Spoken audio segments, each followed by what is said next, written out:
Ahora sí va en serio. Ahora es seguro. Tic-tac, tic-tac, tic-tac. Empezamos. Lay me down across the floor. Do not teach me anymore. If what I have is not enough, this paradise has turned to dust for you. For you. So please don't turn the light out. Let it burn brighter. I can see so clearly now. 'Cause there's a fear that's greater, drags us through the danger, to the things that hold us down.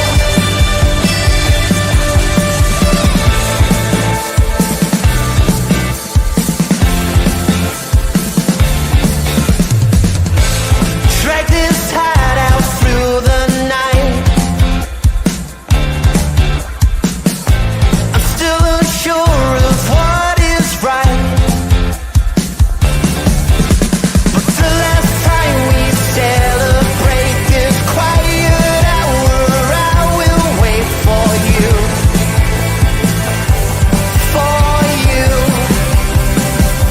So please don't turn the light out. Let it burn brighter. I can see so clearly now. 'Cause there's a fear that's greater, drags us through the danger, to the things that hold us down.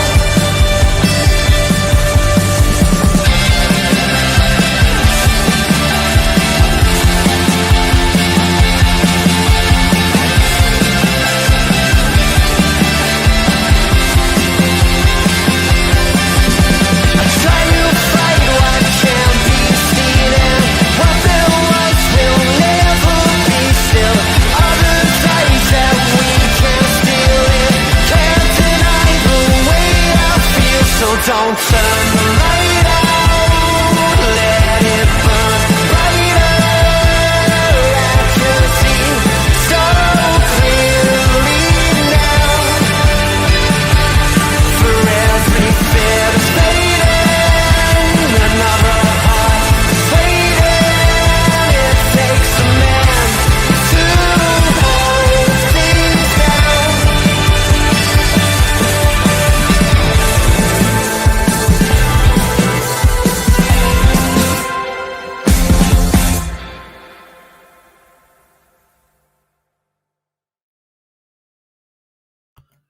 Yes, guys, welcome back to your weekly show, LB and DAPS, every Tuesday, every 1 p.m. And then we're on DAPS' channel. We have the Southside every Friday as well. So make sure you guys are tuning in. Yeah, for some of the best content on the web. Am I right, bro? Yeah. Nah, fucking shit. Don't watch them channels. Esteemed company all the way. Big up, man, everybody. Hope you're all doing well, innit? Make sure you guys are smashing up the likes. Make sure you guys are subscribed to the channel as well if you're new. Lot to talk about with DAPS, man. I've actually not spoken to DAPS, man, since the Arsenal game, and so I'm interested to hear, man, what the guy's saying about the weekend and where we're at now in terms of where we're going and stuff. Just a quick one, lads. Anyone in the Manchester area, City's EDS are playing Bolton tonight. So if you're free, 7 p.m. kickoff. It's only a £5. Get on that link down below. Get yourself an EL3, EL2, and get yourself down to the. I still call it the Reebok, man, but whatever. It's called. In fact, no, it's called the Tough What is Sheet it called Stadium. now? The Tough Sheet. Which the Tough Sheet Stadium. So if you're free, if you're in the area, get yourself down, man. £5 a pop. City's EDS playing against Bolton in the.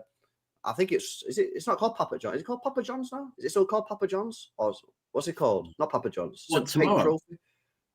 Yeah, tonight. Oh, tonight, and then Yeah, I don't know what the actual tournament's called, but it used to be called the St. Johnston's Paint Trophy. I don't know what it's called anyway. But yeah, I should be going, bro. I should be going, man. Anyway, big up to everybody, man. Smash these likes up on the way in. How you doing, bro? You good, yeah? Yeah. Just got back from Down. A few of us were out there for Yeah, I see that. Loss's funeral. So yeah, all right. It was a good send off in that. Yeah, but you know, always a hard one, Bob. Parents burying a child is always a mad one for me. Yeah, nah, 100%, man, 100%. We had the flares going in that. We had the flares out for him, and a couple of Feyenoord fans there, so we all had red and blue flares for his send off and that. Now it's good, man. It's good, and obviously caught up with them. They were out there. They went out there Sunday and watched the game out there. But I just flew out yesterday morning. But good to catch up with them lot about the game as well and what they thought. Everyone, I think we were all pretty happy with the result. I'll take the point. It's just the way that obviously we conceded the goal at the end. I was a bit frustrated about. But, you know, now, yesterday I was fucking fuming, but that was more because I woke up in a bad mood. But now I'm pretty chilled now, to be honest with you. Do you know because I haven't really seen online too much where other people are. I've seen one or two knobheads, and sorry if one or two of you in the chat, my bad, but saying, "Oh, that's it, Pep playing a low block against Arsenal. We need to get rid of him." But I think if we've been asking Pep to adapt for a year, and then Pep adapts, and then we fucking go, "Now we don't want him to adapt." Well, he might as well give up because this is the thing, bro. You know me. I don't mind anyone's got an opinion. Yeah, so long as you're not being a knobhead about it, I don't care what your opinion is. Just give me your opinion, give me your reasoning, right? And obviously, last year there was a fair few people that felt that Pep's time had come to an end, right? And I thought obviously it was premature, but listen, if that's your opinion, that's your opinion. It's not North Korea. You're allowed your opinion. But what I find quite strange is, and to be fair, I've not seen that many people saying this, but I have seen a few people. I've seen people who are Pep out last year now complaining that Pep's changed his tactics. And I'm like, hang on a minute. You wanted Pep gone because he kept on doing the same thing last season. And, what's doing the same thing every time, definition of insanity. He's now changed his tactics. We've got a result at a really tough place to go. You know, we was 4 minutes away from getting a win. And do you know what? Taking him off, man. I just don't really understand it, to be honest. So this comment here, we need better defenders and we need better midfielders. Probably one of the things that I'm the most pissed off with, is because I actually do believe in our defense. I'm sorry, If I'm going to say our weakest link, going into it, everyone was saying we're Kuzanoff and fucking O'Reilly, right? Because they're not fullbacks, right? But I think O'Reilly was unbelievable. I think we defended really, really fucking well. Ultimately, we made one mistake, right? One mistake. Now, in 95 minutes of football, unless the other thing I think is the bench is still impacting us, right? Off the bench, we didn't really have anything. And we've got defenders that I think Bernardo said it after the game. Playing 3 games in a row catches up with you, right? And them having 2 days advantage on us, even if it was just 1 day, we would have been fine. They had 2 days advantage of us. And we looked like a team like that. We looked like a team that were knackered. But I thought towards the end, we definitely looked tired. And like I say, I just think that, you know what I mean? Like, bro, we've not competed against a Liverpool or Arsenal for a while, man. Like, not like that. And, you know, there are still improvements needed, absolutely. You know what I mean? No one's saying that we're the finished product, but we're definitely improving. You know what I mean? Pep's just done his press conference ahead of the game tomorrow against Huddersfield, and he said himself, like, we definitely improved, and we have improved. I think anyone that said we're not improving is lying. Facts, big facts. Now, have we improved enough where we're going to be able to win the league this year? Well, maybe not. Maybe, we'll find out. But, you know, we're definitely improved, and we're definitely going to be secured top 4. Where we will be pressing in the summer is, you know, if the club don't buy ready-made talent in the summer, that's where I'll start to get really pissed off, because I don't think I said it last night, I don't think this team is a million miles away, from being a really, really top team again. You know what I mean? I've talked a lot since the Arsenal game about the core of the teams being one of the best in Europe. It's just those outside positions. But, you know, if Nico O'Reilly can continue to play the way that he did against Arsenal, defend the way he did, and Huzanov holds down that right-back spot, Doku continues the way that he's playing and keeps being consistent and you know, gets a little bit more output, then, you know, we're halfway there. For me, it's just a case of we need to keep players fit. And this is why, sorry to bring it up, but this is what I said in the summer. People that was telling me that Echeverri would never get a game at Manchester City. And I said, you're delusional. Yeah, You know what I mean? facts. Because it was always going to get injured. And I remember saying on this very channel, DAPS, yeah, when people was telling me, oh, LB, you can't keep him, we'll never play. I said, you wait until 2 of our attackers get injured, and then you'll be begging that we still had him. Yeah. Do you know what I mean? Because like we just get injuries all the time. And it's a massive blow. You look at our bench against Arsenal, we had very little to come off the bench, especially with the attacking if attacking wise, we had Savio and Doku. And obviously Savio is not fully fit, and Bob. Savio and Bob. Bob and Savio. Savio's still not fully fit, and Bob's obviously still trying to work his way in, and still try to. He's only played 1,000 minutes or whatever it is now, 2,000, 1,000. I think that's where we have to look at where we are right now, and that's where anyone. I'm with you. It confuses me because people. Last week, I think I was saying to Patrick, it was on Wednesday night.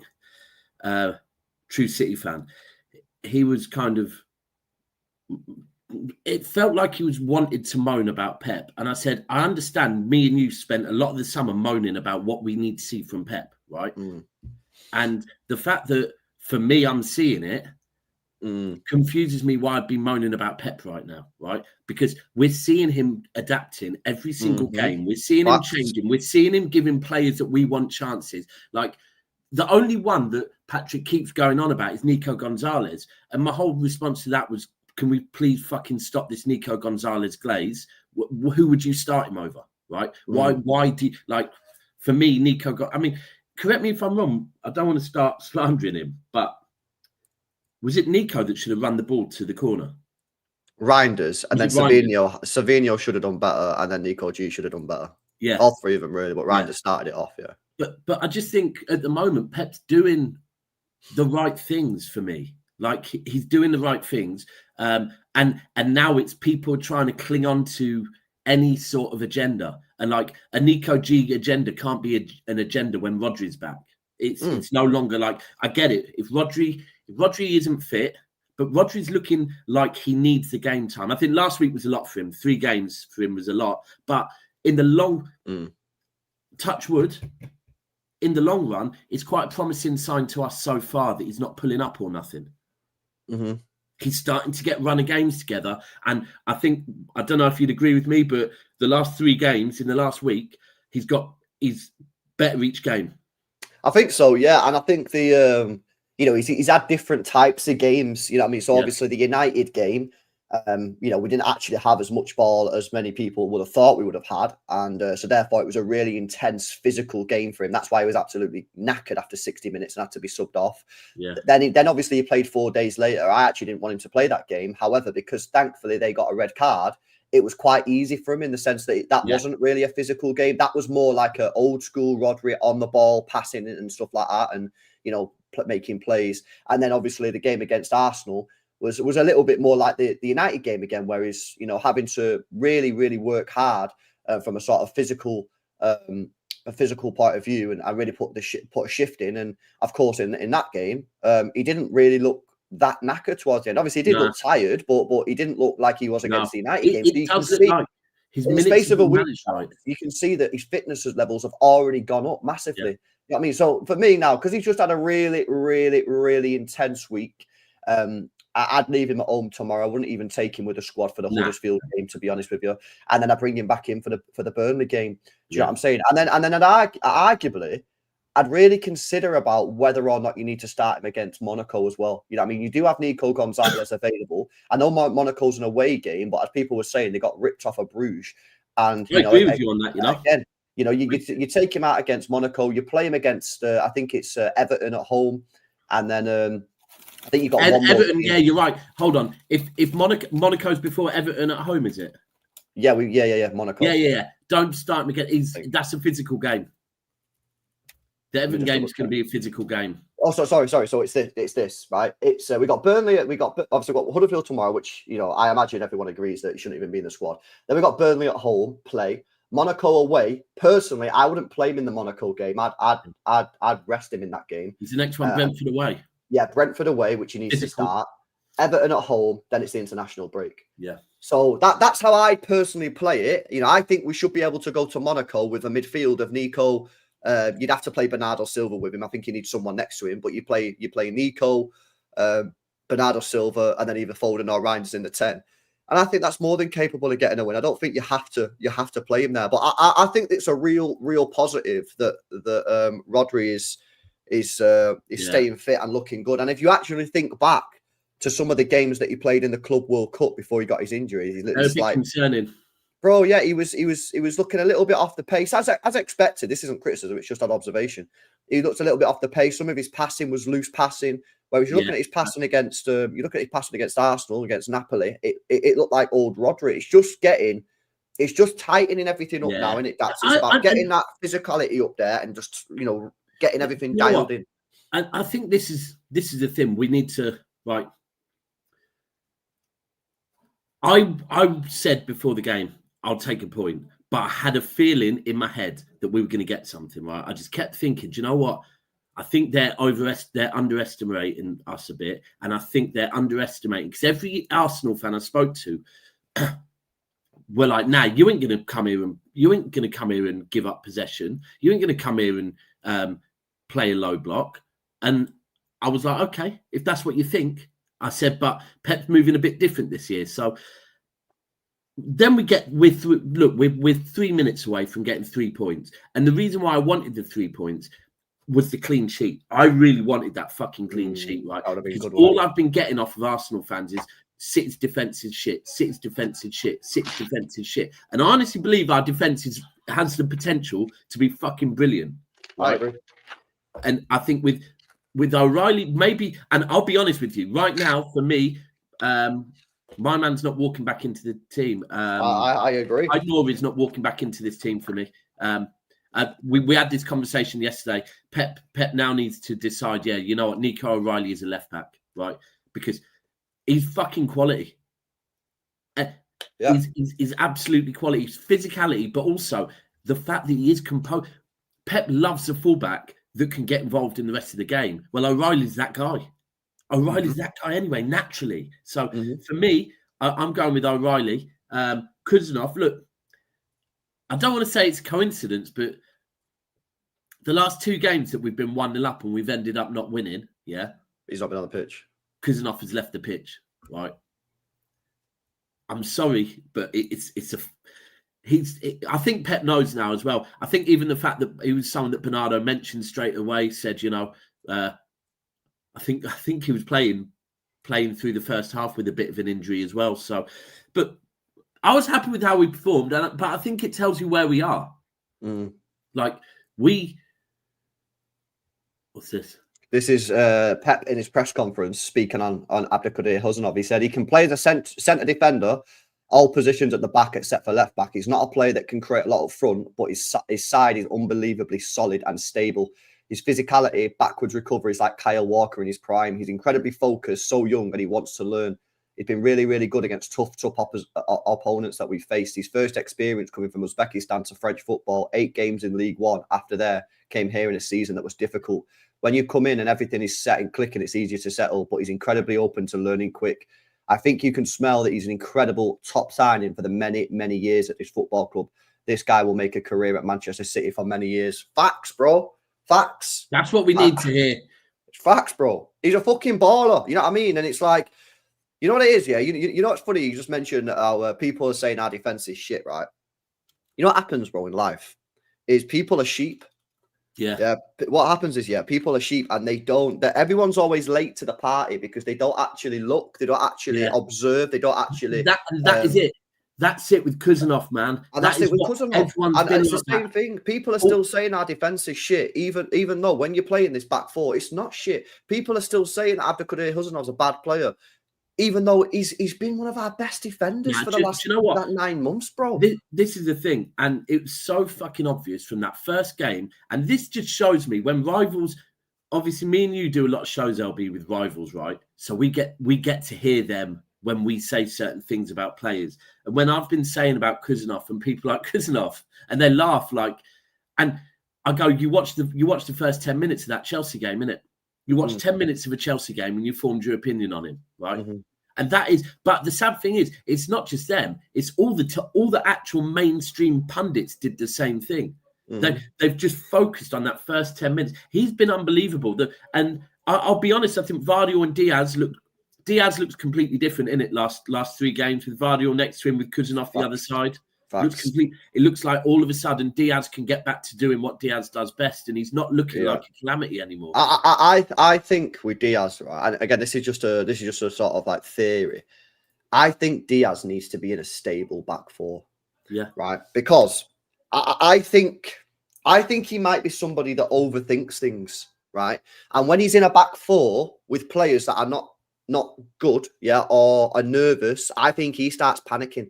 Right, because, look at how he's performed when he's had Gvardiol and Huzanov next to him, right? Yeah. He's been fine. When he has like a Kanji next to him last year, or he had like fucking Nunes next to him, I think he starts panicking me. Do you know what I mean? It's no coincidence, You go back to his when was the last time Diaz was good consistently? In the treble year, who did he have next to him? He had Stones next to him, He had fucking Akanji next to him when Akanji was mega, Walker next to him, and Ake. Nobody was, and he had fucking Rodri in front of him. Nobody was ever making him panic. So this is, and this is why I think that, when people are speaking on Nunes, I think it's a very interesting topic, because I thought Nunes played really, really well against Arsenal when he come in the second half. However, I do think he unsettles. Yes, he did. I do. You know what it was? LB, you're spot on, mate. You could tell it, right? And there's definitely something I've taken from the last couple of games as well. And I really do think it's coming back from the international break and seeing that big Italian there, right? Mm-hmm. But the whole team's mentality seems together again. Like, it does, before every single corner, they're going up to Nunes once Nunes was on the pitch and like fucking egging him on. And afterwards, if he did anything, they would go over him and fucking. And although it's good to see, it also was like, they're going out of their way to make him feel more confident, right? And that tells you that they're still a bit nervy on him. And that whereas with Kuzanov, I don't think they've got that at all. Yeah. No, I agree with you, mate. I think I think the defense with that back four, O'Reilly, Gvardiol, Diaz, Huzanov, and then Donnarumma in net, I think that is a really solid defense, man. Do you know what I mean? And I think, like I say, for me, I just think we needed to humble ourselves. That's what I've been saying for ages, man. You know what I mean? And I think we are. I think Pep is starting to do that. He's going to a more solid back four. He's put Huzanov in there. I think O'Reilly at the moment probably looks a little bit better defensively than Aït-Nouri, so that's helped us out a bit. Rodri's back into the team, and we're looking like a team now that's like, all right, we're actually not that bad of a team. Why? Because we're not trying to go out there, DAPS, and play Centurion-style football. Now, we've got different... Pep has gone. Hold on. I think it was Bernardo said it in an interview I was watching this morning, and he said in an interview, he got asked... a Pep team coming to the Emirates and having 30% possession and kind of sitting back, just basically asking them on that. And he said, sorry, 1 second. He said that's because we're adapting to the players that we have in this team now. And that's the key. We've been trying to do things. We've been trying to do things that the treble winners could do. Yeah, and that's why DAPS against Spurs, I actually put the blame on Pep in that game, because I felt because I felt that in that Spurs game, he set us up to go out there and play like some mad attacking football with Nico, Reinders and Cherky in the midfield. I was like, what the fuck is going on here? And you know what I mean? That's why, for me, I blamed him in that particular game, which, by the way, before anyone started moaning, it was one of the first times I've even blamed Pep in the last 12 months, But now, since the United game, I feel like Brighton was the final straw for Pep. And I feel like after the Brighton game, Pep went, I've got to fucking change this. Yeah, so I was about to say that. Yeah, we cannot continue to keep going out there and doing what we're doing and keep losing football matches. We'd lost 2 out of the first 3. So against United, he went, right, let's just fucking drop everybody back a little bit. Let's be a bit more defensively solid, and let's try and hit teams on a break a little bit. And you know what, as well, that'll benefit our players, because then there's more space to run into. Yeah, all of a sudden you start seeing players like Doku really get into the game. Why? Because he's got more space. He's got more grass to run into. Haaland is absolutely thriving off this, because for the last 2 years, the guy's been stood inside the 6-yard area for 90 minutes waiting for a player to give him the ball, which they're unable to do. Now, he's got acres of grass to run into, as you saw against Arsenal, and he's loving life again. He's playing some of the best football he's played since he's been at the football club, man. There's two things that Steve said to me, right? The first one was from the start of the first season when we got Haaland, right? And Steve went along to some sort of open training, right? It wasn't open training, he'd got invited. And he said the one thing that you could see is Haaland was very much being told not to come into midfield, to stay up in the box. And because basically if he was coming into midfield, he was bringing a load of defenders into midfield with him. And then the likes of Gundogan, the likes of Bernardo Silva, the likes of Mahrez, the likes of Foden, all of our midfielders, the likes of Kevin De Bruyne, they couldn't operate as much because the midfield was overloaded with defenders, right? Whereas now it's like the opposite. It's like he said to Haaland, do you know what? Last season, you were lingering around strikers, getting involved in wrestling matches with them, right? And his head was going a little bit, right? Because he was getting more. Haaland last season seemed a bit more about I want to get one over you, right? Whereas this season he seems like he don't give a shit about the defenders, and he's moving away from the defenders. He's getting involved in the game. That first goal was beautiful work from Haaland to start it all off. Yeah, it was. It was great hold-up play. It's hold-up play that I feel has gone up a level. Yeah, but it's just do you know what? With Haaland this season so far, I'm seeing a different sense of maturity. Like even things with Arsenal, and it's like Pep maybe had said to him, like you were saying, joking aside, Erling, but stay humble. Like actually, because that's how he was. You didn't see Haaland getting in any like. Even I think there was one or two fouls on him. He was just getting up and walking away. He wasn't trying to argue with no one. He just seemed very focused. Do you know what? I think Haaland put an absolute shift in. Absolutely. Yeah, he did. I think these last 3 games has been absolutely magnificent. Belief is right. You know, we do need a solution here because we can't just keep on playing fucking Haaland every game. I think the solution is Marmoush in the false 9, and that's how you rest. Obviously, unfortunately, he's got injured, so you're struggling to do that at the moment. But I think that is the solution. It's not going to be too long till he's back, though, is it, Marmoush? I think Marmoush is back in November, beginning of November. Oh, we're still a little while away then. Okay, fair enough. Yeah, but remember, we've only got 4 more games until the international break. Yeah, true. And they're not. They're not mad tough games. After that, look, I'll be honest with you. It says here actually. It says he's going to be back on the 10th of the 5th of October. Yeah. I thought it was sooner. Yeah. And someone said to me as well that Turkey, they've seen Turkey's back in training as well. Nah, I don't think he'd be back in training. Someone said they saw some pictures, but don't know. Yeah, his was 2 months, wasn't it? His was 2 months. Yeah, he apparently torn his thigh or some mad injury. So I got it mistaken. Yeah, Marmoush is back in a couple of games. You know, you don't really need him until after the international break, and then Turkey will be back sometime in November. But when you're saying right, how are we going to play without Haaland? We don't need to do any kind of thinking. Just remember the back end of last season when we actually were in good form. Haaland was injured for about 6 weeks, right? And we were playing Marmoush, Doku, Savio, right? Yeah. And we looked all right. And we looked good, bro. I've been saying some of our best football.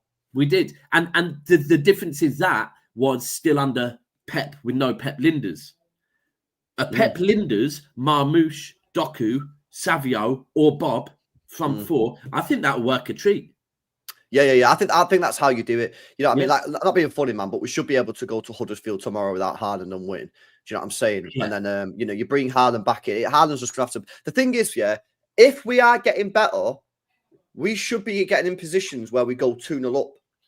And at that point, we might have to take a couple of risks in a few of those games and take Haaland off at 2-0 up and just say, right, lads, Rodri, Nico G, full back 4 with Nico Riley, Gvardio, Diaz, Huzanov, and just say, right, 2-0 up.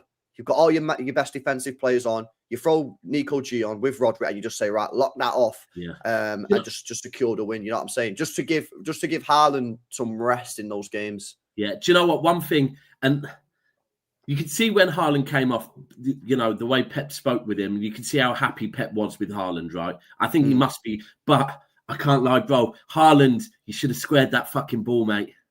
I know, it's funny actually. When I was doing the player ratings with Foden was in free. I know. Well, this is something that I wanted to speak about actually, because like, you know, against Brighton in that first half, I thought we played really well, right? And I remember after the game, people were saying to me, LB, we've got to speak about fucking Haaland missing some of these killing chances. off games. Yeah, and I was like, yo, chill on Haaland, man. He can't fucking score everything, right?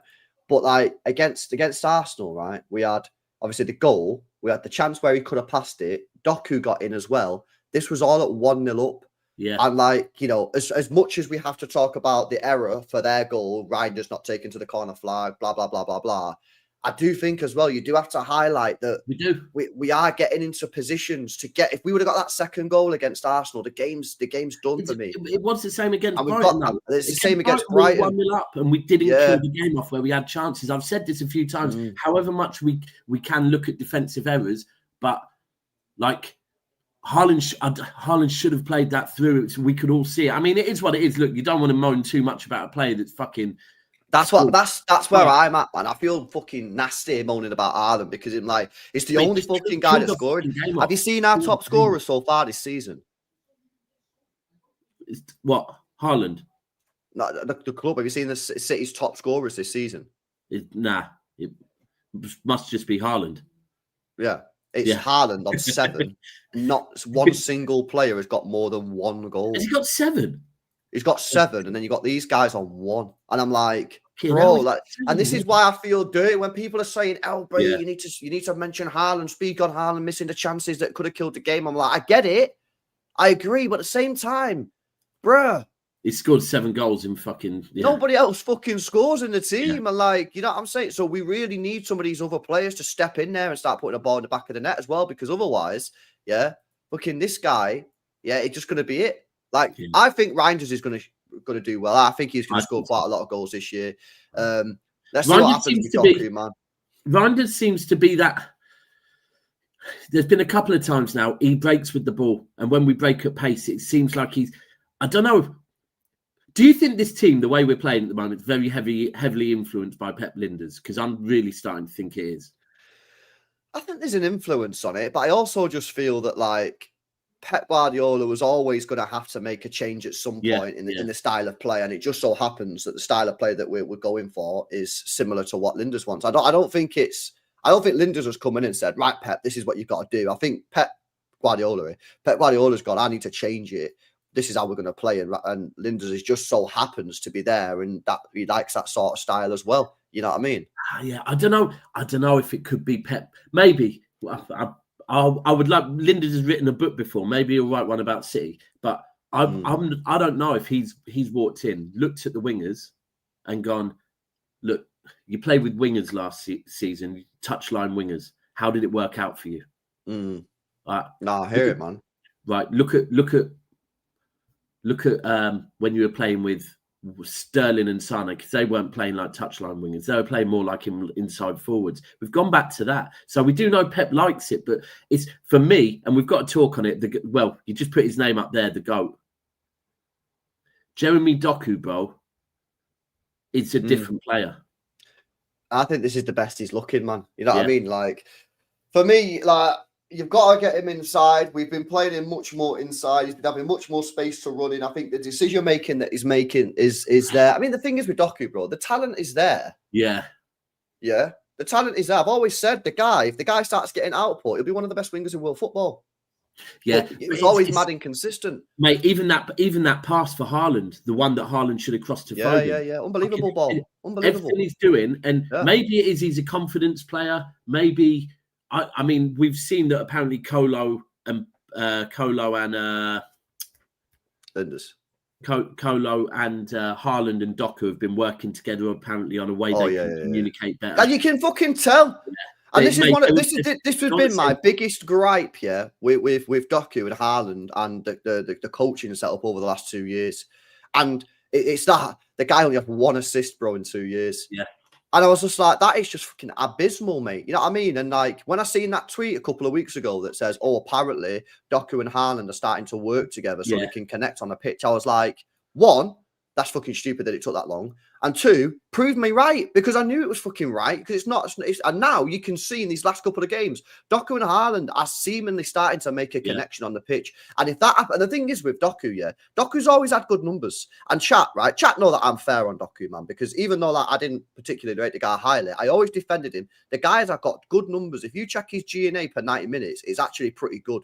Yeah. Right. If he can start connecting with Haaland, his numbers are going to skyrocket, DAPS. Yeah, they're going to skyrocket, and he's going to be one of the best wingers in world football. But it's still a big if. He's just had 3 good games, but we need more. We need consistency. If we get that consistency, bro, Savio's cooked, man, on that left-hand side. He'll never get a game there. This is the thing. I've been saying how much I want to see Savio on the left. At this point, I don't. Leave Doku where the fuck he is, because honestly, he was our man of the match the other day. It was unbelievable. I think Rodri was very good, but I like the fact I had someone before the game, an Arsenal fan on Never a Foul, telling me that that Sunday was going to be the day that everyone was going to realise that Zubimendi can do just as good a job as Rodri, right? And we've got to remember, this is still a not fully fit Rodri, mate, and he made Zubimendi look pathetic. Rodri ran that whole midfield. I can't lie. Ran the whole midfield. And he's still not 100%. I think this is where we are, right? We're not at a point where off the back of drawing, if I said to you 10 days ago, LB, we're gonna beat City, beat United convincingly, beat Napoli convincingly, and get a draw at the Emirates, you would have snapped my hands off. I probably would have, yeah. Right. And that's just because where we are at the moment. Yeah. Off the back of that, we still can't be here going, yep, we're good enough for a title. In fact, at this point, I'm still not here saying we are good enough to win the league, right? But we've got to remember, this is a whole new Manchester City, right? We've got a lot of players still coming back that aren't at full fitness, and they're still getting used to play this new. This is a new style of football to them, and they're under new coaching staff as well. And there's a lot of new players, right? So it was never going to happen overnight. Yeah. But the fact that we can go there and get a result against Arsenal shows us that we're. Anyone that thought City was shit, we're not shit. We're definitely not shit. And give this midfield. I think you look at players like give Reinders another. By midway through the season, I think Reinders is going to be absolutely cooking. I think Reinders is just taking. I think he had 3 bad games. Yeah, I think he started off at Wolves, first 20 minutes shocking. After 70 minutes after that, it was incredible. Then the 3 games after that, I think he was pretty shit. Yeah, and then the 3 games after that, or the 2 games after that, yeah, I think he's been pretty decent. Yeah. I don't think he was great against Arsenal. I don't think he was great against Napoli, but I think he was pretty decent. So for me, he's like he started off like that, then he went like that, and now he's just like that. So now he's leveling out. It's the start of an increase. But I don't really get onto Reinders that much, man. Like other than I think the thing with Reinders is he'll be a baller. He'll definitely be a baller at this club. You can see what his role's going to be as well. And I mean, look, the way he drives with the ball, and the fact that he has got a shot in him. But also the way the pass for Haaland was absolutely perfect, and the timing of the pass was absolutely perfect. Yeah, it was good. It just took. But he also should have slid in Doku. Yeah, when he had the shot from the edge of the box, Doku was completely free on the left hand side. Simba had come inside to close down Reinders. All he has to do there is feed Doku. Doku's got a 1-on-1 with the goalkeeper. Yeah. So I feel like it was a mixed game from Reinders. I do think he was better than he has been, but there were still improvement points. There were a few points in that game we could have killed it off. In the first half, in particular, there was a few times we could have killed that game off. But the thing is, it's like in these games, though, DAPS, it's small margins. Yeah, you know what I mean. And it sounds like now. I can't lie. It sounds like you're nitpicking, and you kind of are. But if you want to win these big games against Arsenal, Real Madrid's, Liverpool's, you've got to take them chances, mate. You've got to take the chances. You've got to be locked in defensively. You've got to be locked in when you're going forward, making the correct decisions. You know what I'm saying? The good news is that we're talking about small margins and not absolute stinker bozos. Because last year, when we were doing match reviews and talking about games, we were speaking about horrific situations, just schoolboy defending, schoolboy football, bozo errors. Now we're talking oh, he should have took the ball into the corner flag. Oh, he should have passed the ball to Doku. Oh, you know what I mean? Like, I'd rather be speaking about that. And I know it makes you sound like a little bit of a prick because you're nitpicking and that, but it's a better conversation than saying, basically, we're just cooked and, you know, we're absolutely dog shit. That is exactly it. We're worlds apart to last season. And you've got to remember, like, we are talking about players like Vardiol has just come back 3 games in fucking... How good is he, by the way? Unbelievable. Hey, look, this is the thing. You take... Arsenal fans will sit there, everyone will sit there and tell us our defence is shit, right? If we go and take Gabriel out fucking Arsenal's defence, what will Arsenal's defence going to look like without Gabriel, right? They'll look completely fucking different. If you go and take Van Dijk out of Liverpool, they'll look completely fucking different, right? So they have to remember, we haven't had Vardiol, who is our record signing as a defender. So, of course, we're going to look different.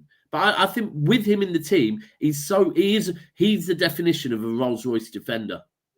But I think the other difference is, LB, when we get Cherky and when we get Marmoush back, it's then all of a sudden, because someone said to me yesterday, someone I was with said, I don't know how good Marmoush is.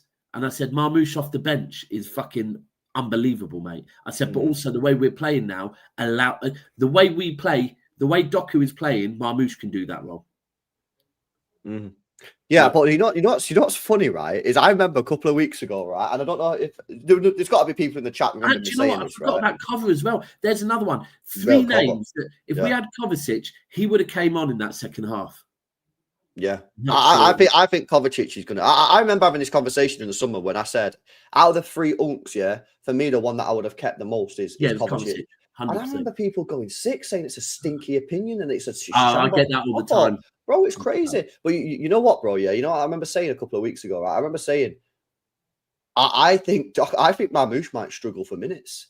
And the reason I said that, is because if Doku continues playing like this, where's he going to play? I remember people in the chat, some people in the chat were saying stuff like, what are you talking about? He's definitely going to play all this kind of... I was like, tell me where he's going to play then. Because he's not going to play in the 10. Because if he's playing in the 10, why is not Foden? Foden will play in the 10 because Foden's better than in the 10. And if he's not playing off the left because Doku's got it, where's he going to play? Now, I'm not moaning about it because for me, that's a good thing, because that means you've got players on the bench. And if you look at the players that we had on the bench back in the treble year, we had players like Alvarez on the bench, Foden on the bench, Walker on the bench, Laporte on the bench in the treble year, right? So I'm cool with it. But what we're getting there is competition for places. Yeah, this is what this club needs, man. Yeah, this is what we've been dying out for since the treble year, is competition for places. I say it all the time. But last season, Pep was playing the least worst players. That's what he was doing. He was the least shit out of you lot, like your play. Now, we're starting to get into a position where, you know what, Nori, you've not been that bad since you've come on. No, you've not been amazing, but you've not been that bad. But not bad's not good enough. Nico Riley, you're playing. Yeah? Nunes, you've been all right this year. A bit of a bozo against Brighton, but you've not been that bad. Huzanov is better than not bad, so you're playing. Yeah? This is what we need to get back into, and this is why, for me, going, fast forward to the summer, next summer, I don't want no more squad rotation players. I don't want no more projects. I want proven ballers at this football club because it will raise the level of the team and raise the level of competition in this team. And that is what this club is dying out for, man. That is where we should be. We've had a good. We know about the injection now from the sponsorship money and whatever else. Look, this is a rebuild, and a rebuild doesn't take a year. A rebuild can take longer than that. So I think. But it's very important. The only ones I can't lie. I want Juma Bar to come back. But yeah, you're right. We need to go out apart from the ones we've already got. Your Echeverries, your Vitor Hayes, your Juma Bars. I guess they're projects. They're long-term projects, right? I was thinking about it before, DAPS. If this club signed Tino Livramento, Bruno Guimaraes, and Elise in the summer, and nobody else, I'd be buzzing. Oh, fuck her. I don't think you need anybody else. I think you need 3 world-class or close to world-class players. Right back, midfielder, right winger. Done. I think centre-back, I don't think you need one because you've got Gavardiol, Diaz, Huzanov. You can bring in Vita Hayes and Juma Bar. That's 5. That's plenty, right? You don't need a left winger because you've got Doku, Bob, Marmoush can all play. Fucking hell. Hold on. Are we going a bit early? Are we going a little bit early on Doku? Well, this is on the proviso. Yeah, we need to see how he is this season, I guess. This is on that he continues his form. Yeah. But if this club signed 3 players next year, right winger, midfielder, right back, I'd be absolutely chilling with that. And how much is that going to cost? Right? Let's say Elise says it's going to be tough, yeah. But let's say Elise, 130, right? Livramento 75. Yeah, so you're talking about 200. Bruno 80, 280, done. We win the league next year with that squad. 100% we win the league.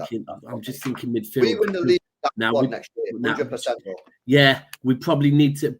I hear what you're saying, but I'm just thinking we probably would need to get in. I know we're hoping we've got a few more years in him yet, but we need to start thinking about that Rodri long-term replacement as well. Yeah, no, you do that the summer after.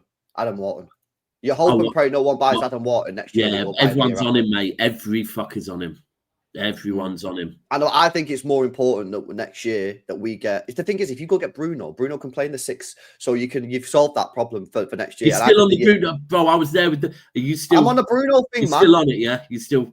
Bro, people try to tell me that he's old, man. What you want about? He's old. He's 28. Oh, but yeah. Well, to our fan base, 28 is pretty fucking old. He's 28, mate. What are people talking about? I don't know. I was driving the train. I was driving the Bruno train for about 2.5 years, I reckon.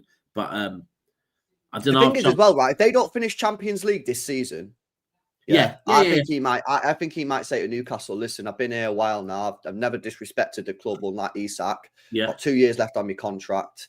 Won you a trophy. I've got your Champions League a couple of times. Will you potentially look at letting me go? You can get decent money. You can get him for about 80 million.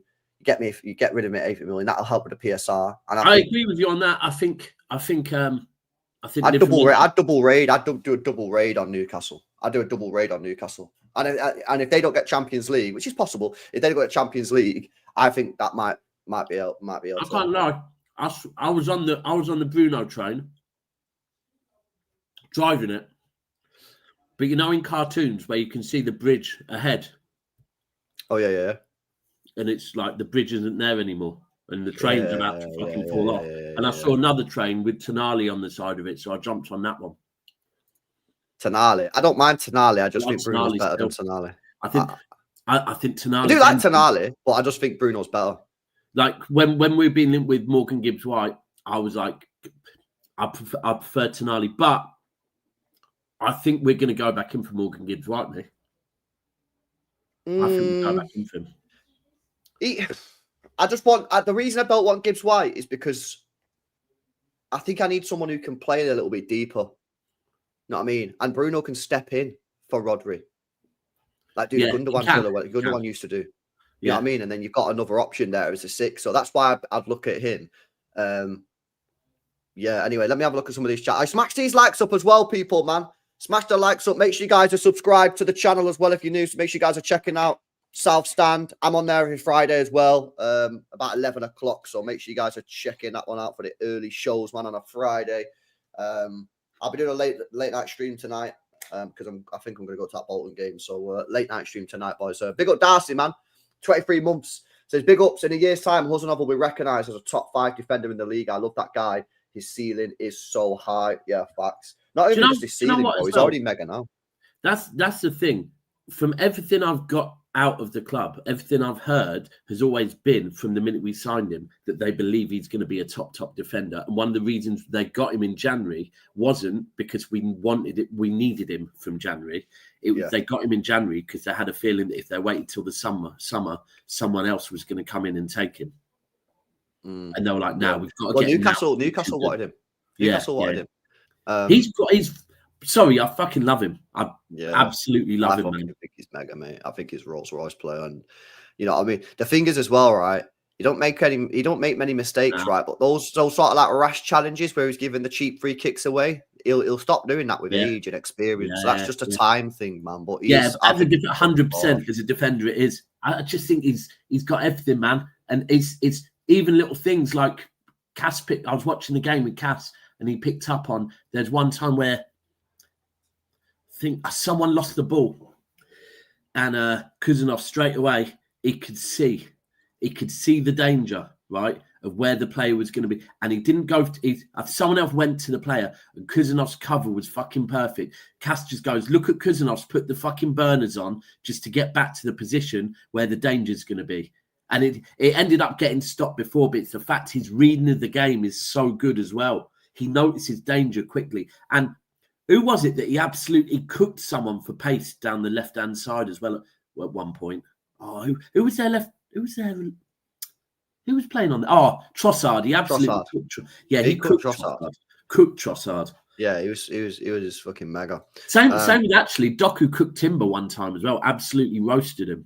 Yeah. No, I think Timber had a tough game, man, on Sunday. I really like Timber, man. I think he's class. But yeah, he had a tough game. I like Timber. I think Timber's very good, but I was shocked that Doku had him. Yeah. Well, that's the thing with confidence, though, isn't it? Doku's got confidence right now. He believes in himself. Yeah, he believes in his abilities, and look at what he's doing now, man. You know what I'm saying? So long may it continue. Bill Darcy again says, is it fair to say Gavardio is not only our best defender, but also on that S tier of level of Premier League centre-backs? He's matured so much. I think for me, he is there in talent. Yeah, I just think that, like, we just need games now. Because remember, he only played, like, I think it was 11 games at centre-half last season. And we've played 3 years. So I think talent-wise, 100%. But if you're going to do like a full like list, you probably have to maybe see him there for at least half a season or a season. But he'll be there, like whether you agree on that or not. He's either there or he will be there by the end of the year. It's simple facts. But he's fucking mega. And we need to get him locked down. He's only got 2 years left on his contract at the end of this season as well. So City have got a lot of work to do on some of these contracts, man. City have got to get the cash checkbook out and start giving some of these players the big contracts, man, because we can't afford to lose players like Gavardio, you know. They've got 2 years left. Do you know what? I didn't know he's only got 2 years left. Fucking hell. Yeah, 2028, man. Yeah, so get him. And he's like 23 years old, man. So, you know, I'd like to see City. I'd like to see City do some more of these long-term deals, man. Players like Gavardio that you know are a baller. It's not a potential thing with Gavardio. He's already a class player. Why don't you lock him off until he's 30? Why don't you give him a 7-year contract? I think locking players off till they're 30 is always fine. Right. If they're performing at the already levels, you know what I mean? So like players like Haaland, players like Gavardio, players like, well, Rodri's already older anyway, but like players like that who you know are ballers, just give them a contract until they're 30. And then just say to them, listen, what we'll do, we'll give you the contract until you're 30, so we've got you locked off. And then when you're 28, 29, we'll assess the situation. If you're balling out, we'll give you that one last big contract until you're 32. Yeah. And then obviously then you secured then. You're secured for life. Because these players want security as well, man. You know what I mean? They do want security. Like Haaland now. Haaland knows now he could break his leg, be finished, and he's getting 550 grand a week for the next 10 years, bro. You get what I'm saying? Yeah. Like, you know what I mean? Players have to think of their security as well, man. Their financial security. You know what I'm saying? And it's all well and easy saying, oh, players will run down the contracts because they know they'll get big sign-on bonuses, which they will. But at the same time, if you're happy at your football club and you've got no real desire to leave, why not sign a 10-year contract? Why take the risk? If you think about, say Haaland thinks, oh yeah, I desperately want to play for Barcelona or Real Madrid, then maybe don't. But if he's saying, I really like it at Manchester, I don't want to leave, I'm happy here, we'll sign a 10-year contract then. The club have got security because they know that they're not going to have to keep on giving you contract extensions, getting rinsed like PSG did with Mbappe, basically the guy on the football club. Yeah. And you're getting a 10-year security guarantee on your financial future. It's a win-win. But obviously, you can only do that if you're absolutely certain the guy's a baller. You can't just be giving it out to you know, like with all due respect, your Rico Lewis's. Like Chelsea are. Yeah, you've got to be giving it to like your Gavardios, your Fodens, your Rodris. Yeah, that's it really. You can only give it to needs top, to be. top, I didn't. Top tiers. You know what? The Rodri one, of course, needs to be fucking sorted soon, right? But at the same time, Rodri does turn 30. By the time his contract runs out, Rodri will nearly be 31, right? I think. Yeah, 31, I think, when his contract ends, yeah. He's only got 1 year left on his contract at the end of the season. Yeah, same as Vardio. They've both got the same, right? No, I think Rodri's got 1 year left. Let me double check. I think Rodri's 2027. Yeah, no, Rodri's ends up at the end of next season. Gvardio's the season after. Ah, right. Vardio's not as bad as I thought then. Okay, cool. Right. Yeah, so Rodri's got this year and next year. Gvardio's got this year, next year. I was just going to say, if both their contracts ran out at the same time, right, I'd actually almost be prioritising Vardy over Rodri. Yeah. Because of his age. Yeah, You forget Rodri's- he's 23, man. We can't be losing a 23-year-old. Rodri's scaring me, man. I can't lie because, Yeah, like, I know. bro, the rumors are, yeah, that before the ACL, that like contract talks were done, and then I remember saying, do you think City will put the contracts on hold while he's got this ACL? And people were like, no, they'll still give it him. And that, what stupid question, try to cook me. And lo and behold, we've still not had a contract extension, and we've still not had one signed. I'm like, oh man, if this guy doesn't sign a contract in the next couple of months, I'm going to start worrying, man, boys. I can't lie, because a part of me is just like, I wonder if he fancies going to Barca and just doing a couple of years at Barca. You know, he's a Spanish lad. Would he go Barca? Or Real Madrid? I know people will say, well, Real Madrid cooked him, but maybe if he dreamed to play, I don't know. It depends. I just worried, man, because like I say, he's only got a year left on his contract. So hopefully, yeah, Rodri gets this contract signed like ASAP, man. Do you know what I'm saying? I've been positive. If he signs that contract, man, we are relaxed. No, otherwise it could be a Rodri and Pep leave the same summer.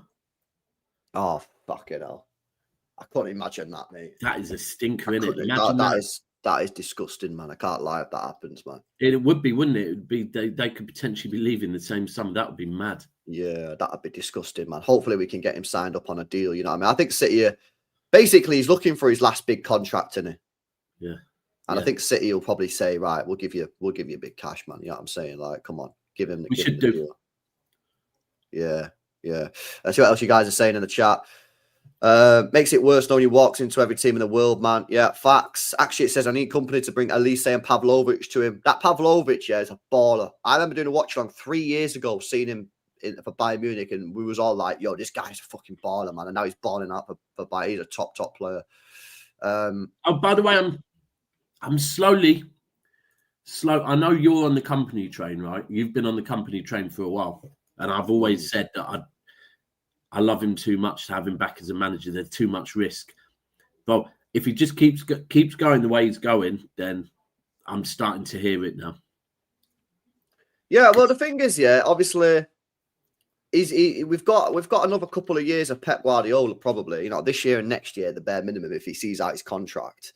And, you know, I just think that, like, bro, like, obviously I've always said my main target at this moment in time would be Luis Enrique, but things change, bro. Yeah. Luis Enrique might fall off a cliff, and then you're like, oh shit, he's finished. You know what I'm saying? So, like, I just think at the end of the day, people need to accept it whether they like it or not. Company will manage this football club at some point, whether it's after Pep or whether it's after the next guy. I don't know, but I'm telling you right now, so get used to it. He is going to manage Manchester City Football Club, and he will be a success, mate. Yeah, he will be a success. Yeah. Yeah, trust me, he'll be a success, man. Because the thing is with this football club, yeah, when and this isn't just City, this is all big clubs. You need a manager that demands respect from the players. Yeah, and I always say this is why Moyes failed at United, because he walked in and the players thought this guy's a clown, mate. Yeah, that you need a player to walk in. Luis Enrique walks in, 2 trebles, multiple Champions Leagues, Barcelona, PSG. He gets respect. Yeah, Vinny Company walks in, he's gonna get it, bro. Because the players will know what the guy's got a statue outside the stadium, bro. And I'm telling you now, yeah, if any player doesn't perform or doesn't put effort in under Vincent Kompany, I'm telling you, I will cook that fucking player, because I'm telling you now, yeah, if you disrespect Vinny Kompany, mate, yeah, you're getting it big time, bro. Do you know what I'm saying? And other managers wouldn't get that. The fans would back Kompany, yeah, to the final death. Now, that doesn't mean that Kompany gets a free pass. Yeah, if Kompany comes in and does shit, sorry, bro, you got to go. That's a situation. You know, it's not like a sentiment thing. Like, you're getting a job on merit, right? But he's already won the Bundesliga. Yeah, he's probably going to win it again this year. Let's see what he does in the Champions League this year, man. And we have to remember, that's not just about, like, us as fans and us going, oh, do you know what? Actually, yeah, he's starting to win. The players as well. Like, that as players, the players at City at the time, they will know Vincent Kompany's just won probably 3 Bundesligas in a row, right? And this is where, for me, we need to see him just cook. We need to see him cook in the Champions League a bit, right? Because then the players can't say, because we already know, I think you and I have spoke on it before, Vincent Kompany has an aura around Manchester City Football Club with everyone at the football club. He can walk around the club like he owns it, and he hasn't played for us for what, 7 years now? Is it? Yeah, 7 or 8 years. Yeah. Yeah. But if he comes back to Manchester City, he walks around like he owns the place because he's you know, you got to remember he's seen this whole project build. He was there at the start, so all the members of staff that are probably there, they're either there with him or he was there before them. So I'm thinking as well. I watched the thought of him being unveiled as our manager, would get me teary, right? But I still need to see more for me to have that faith in him. I just think we need a Champions League run for him. Well, the thing I watched, right? Okay, so basically, first of all, yes, last year he got knocked out by the Champions League finalists, right? Yeah, which is always a good sign. He didn't get knocked out for no bums. Yeah, he got knocked out for Inter Milan, who got to the final of the tournament. I watched both legs, right? They lost 3-2 on aggregate, right? I watched both legs. Yeah, Harry Kane missed a sitter. Yeah, he missed an absolute sitter, 1v1, right? That goes in. It's a different game, and the defending on set pieces from some of those Bayern players was absolutely disgusting, mate. Let me tell you what the defense they had, yeah?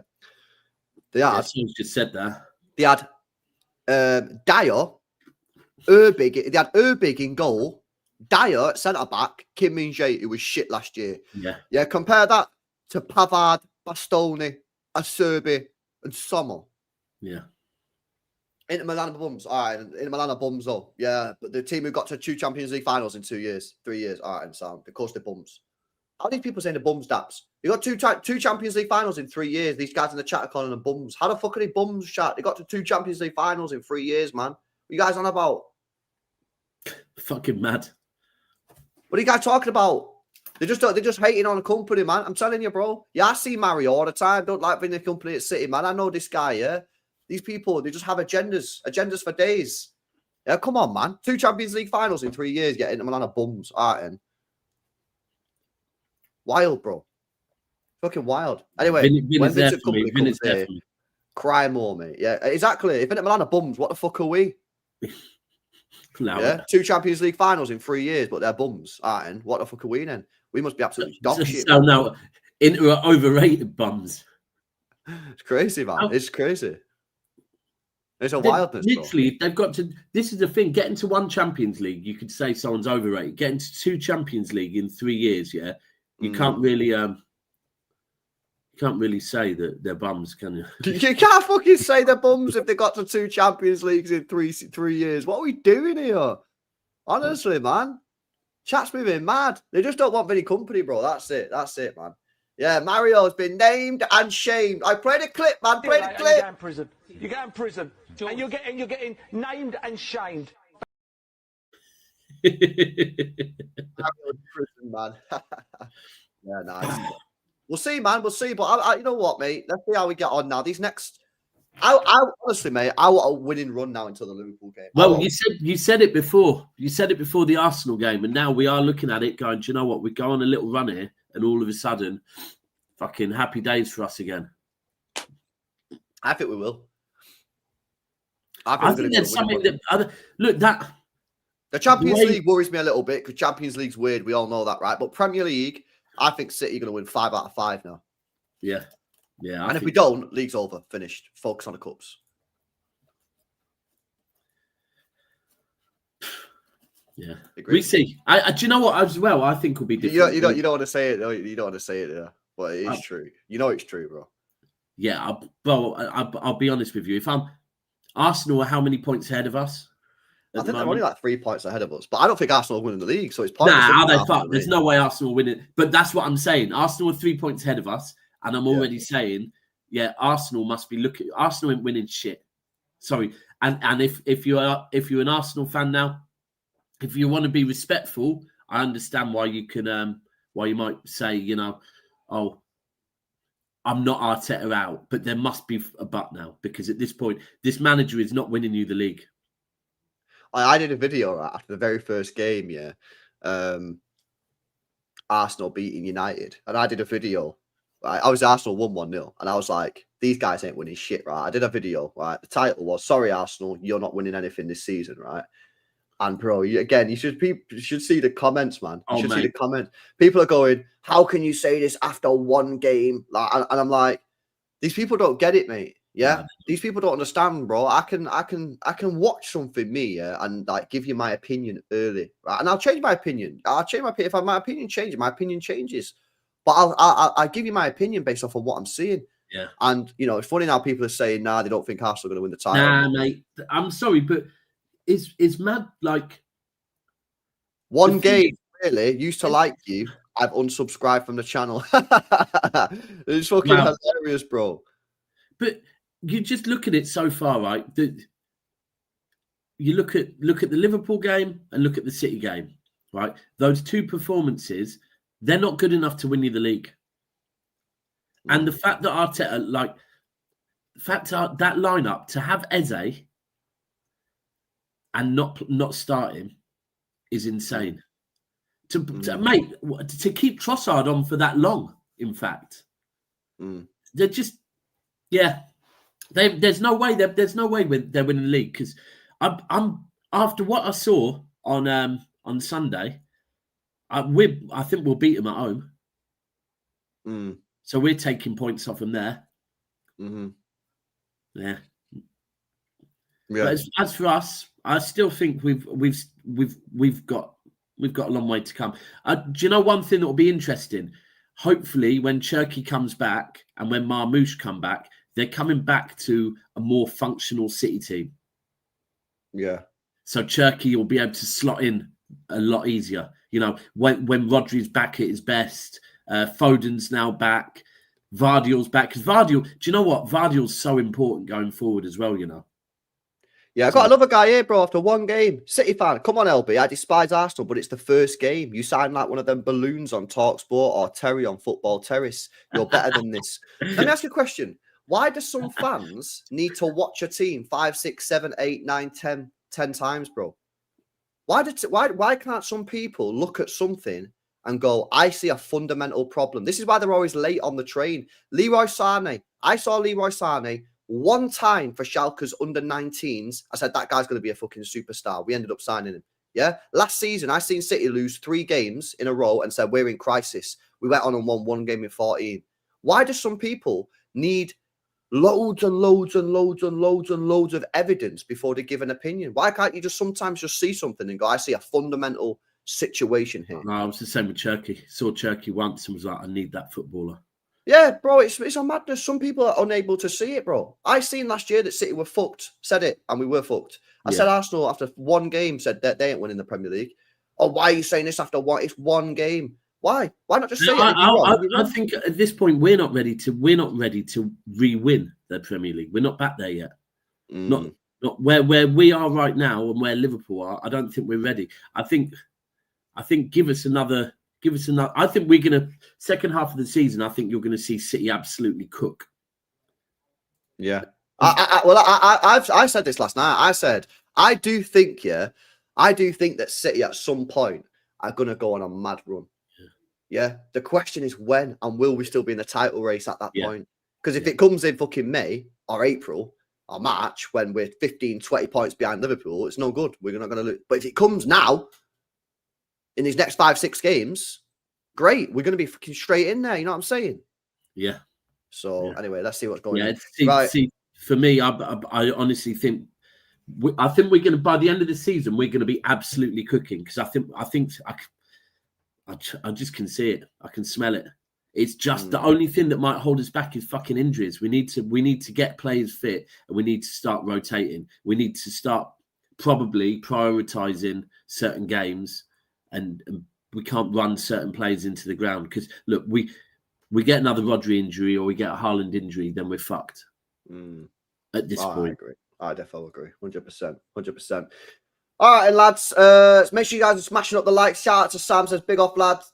Big up lads.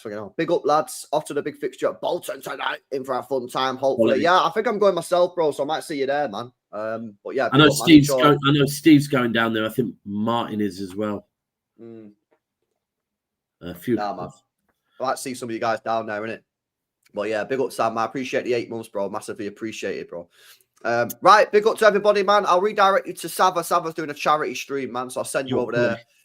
So get yourselves over there. Make sure you guys are smashing up the likes on his stream as well. Charity, and so I think it's yeah, it is a charity. I've asked you to message me. I got a message. I forgot that. Yeah. And there was one or two people saying when am I starting streaming back on South Stand? It'll probably be tomorrow now because I usually have a Tuesday night show, but everyone's at the game, so it'll probably be tomorrow morning. And I've been traveling for the last 36 hours, a bit too much. I need to sleep, man. Yeah. Rest up, bro. Rest up. Cool, All right, cool. boys. Big up to DAPS. Make sure you guys are subbing to the channel, smash the likes, and we'll see you in the next one. Peace out.